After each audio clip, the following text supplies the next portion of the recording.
इस वीडियो में हम देखने वाले हैं कैसे हम हमारे प्रोजेक्ट की यूनिट को चेंज कर सकते हैं और कैसे हम हमारे पेज को लिमिट कर सकते हैं। चलिए स्टार्ट करते हैं। तो यूनिट कमांड को सेट करने के लिए हम एप्लीकेशन मेन्यू में जाएंगे। यहाँ से ऑप्शन लेंगे ड्राइंग यूटिलिटीज और यूनिट ऑप्शन। सेकेंड मेथड हम शॉर्टकट की यूज कर सकते हैं यू एंड एंटर यूनिट्स। हमारे पास डिफरेंट डिफरेंट लेंथ टाइप दिए हुए हैं, architectural, decimal, engineering, fraction and scientific. Mostly जो हम सबसे ज़्यादा यूनिट सिस्टम ये यूज़ करते हैं वो है आर्किटेक्चरल, डेसिमल और इंजीनियरिंग। तो सबसे पहले हमें डिसाइड करना है कि हमें कौन सा यूनिट सिस्टम यहाँ पे लेना है, वो हम सेलेक्ट कर लेंगे। फॉर एग्जांपल मैं यहाँ पे इंजीनियरिंग ले लेता हूँ। प्रिसीजन, प्रिसीजन का मतलब है कि हम डेसिमल पॉइंट के बाद कितनी जीरोज हम लेना चाहते हैं वो हम यहाँ पे स्पेसिफाई कर सकते हैं। जैसे हम लेते हैं 0.00, 2 जीरोज हम ले लेते हैं। यहाँ पे आप इंसर्शन स्केल सेट कर सकते हैं। मीन्स जो भी कंटेंट हम यहाँ पे प्रोजेक्ट में इंसर्ट करेंगे तो उस चीज़ की यूनिट क्या होनी चाहिए वो हम यहाँ पे सेट कर सकते हैं। तो इनिशियली में हम इंचेस सेट कर देते हैं क्योंकि हम यहाँ पे इंजीनियरिंग ले रहे हैं तो हम इंचेस ले लेंगे। उसके बाद आते हैं एंगल्स पे। एंगल्स में हम decimal degree, degree minute second, gradient, radiant and surveyor unit, इनमें से कोई भी यूनिट स्पेसिफाई कर सकते हैं। हम बाय डिफॉल्ट डिग्री रखते हैं। सेम यहाँ पे भी आप प्रिसीजन सेट कर सकते हैं। यहाँ पे हमारे पास क्लॉकवाइज ऑप्शन दिया है। बाय डिफॉल्ट क्या होता है कि ऑटोकैड में हम अगर एंटी क्लॉकवाइज ड्रॉ करते हैं वो नेगेटिव होता है और क्लॉकवाइज हम करते हैं तो वो पॉजिटिव होता है।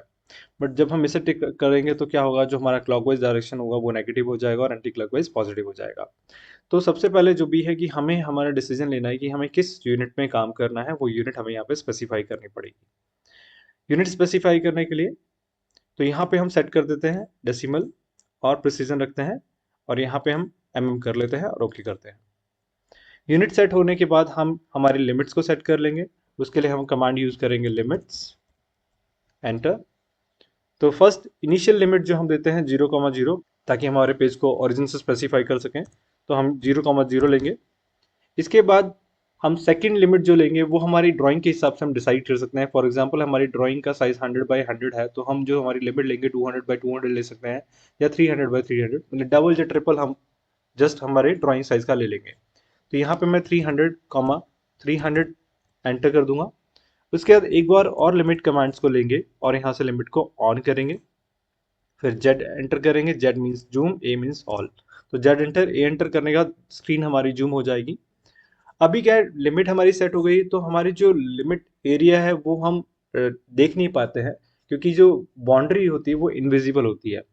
तो बाउंड्री देखने के लिए हम अलग से बाउंड्री को ड्रॉ कर सकते हैं। तो हम यहाँ पे रेक्टेंगल कमांड लेते हैं, 0,0 करते हैं और उसके बाद हम जो हमने लिमिट डाली थी एक्स एंड वाई में वो लिमिट हम यहाँ पे रेक्टेंगल की डिफाइन कर देते हैं। तो ये एक रेक्टेंगल बन के आ गया।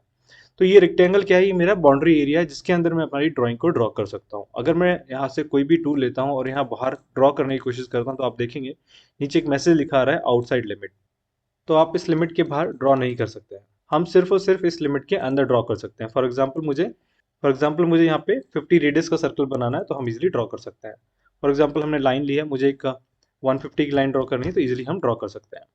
हम अंदर से बाहर लिमिट मैक्सिमम वैल्यू ले सकते हैं। जैसे मुझे 450 वैल्यू लेनी है तो आप देखेंगे बाहर तक ड्रॉ हो जाएगा, बट बाहर से हम अंदर की तरफ ड्रॉ नहीं कर सकते हैं, क्योंकि हमारी ये आउटसाइड लिमिट डाटा है। बट अंदर से हम बाहर की तरफ ड्रॉ कर सकते हैं।